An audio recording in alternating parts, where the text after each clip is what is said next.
कि पत्नी थी, इसलिए लोग थोड़ी बहुत बातचीत कर लिया करते थे। एक दिन गांव में एक फकीर बाबा भिक्षा मांगते हुए आ पहुंचता है, तो वह बातों ही बातों में उसका हाथ देखने लग जाता है और कहता है, आपको बच्चा नहीं है ना? वह बोली, आपको कैसे पता चला? हम हस्तरेखा में निपुण है और हाथ देखकर यह बता सकते हैं कि क्या होने वाला है, क्या होगा। अच्छा, तो यह बताओ कि मेरे बच्चा कब होगा? आपको भगवान ने बच्चा तो नहीं दिया, पर मैं एक रास्ता बताता हूं। वह सुनो, अमावस्या की रात को किसी एक ऐसे लड़के की बलि पीपल के पेड़ के नीचे दो, जो अपने माँ बाप का एकलौता पुत्र हो, और उसके खून से अपने बाल धोना। फिर कहना, ये प्यासी आत्माओं, ये बलि मेरी तरफ से स्वीकार करो और मुझे एक पुत्र दे दो।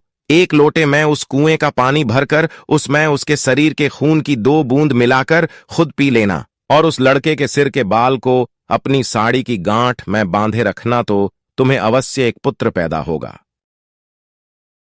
उस दिन के ठीक 3 दिन बाद अमावस्या थी। उसने अपने देवरानी के लड़के की बलि दे दी और खून की 2 बूंदें पानी में मिलाकर खुद पी लिया, और उस सिर के कुछ बाल को काटकर अपनी गांठ में बांध लिया और बिना पीछे मुड़े अपने घर आ गई। सुबह गांव वालों को पता चला कि मुखिए के भाई के बेटे को किसी ने मार के वहां फेंक रखा है। जब यह बात मुखिए और उसके भाई ने सुनी, तो वह नंगे पैर दौड़ पड़े। धीरे धीरे सारा गांव इकट्ठा हो गया। उस लड़के की मां का रो रो बुरा हाल हो गया था। तब किसी व्यक्ति ने हिम्मत जुटाकर उसके सिर को धड़ से जोड़ा और उसे नदी में बहाने की सलाह दी। वैसा ही किया।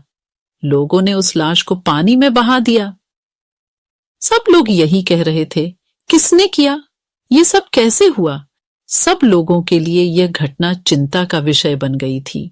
जब मुखिया घर पहुंचा तो क्या देखता है कि उसकी पत्नी तो पकवान बना रही थी। वह बड़ी खुश नजर आ रही थी।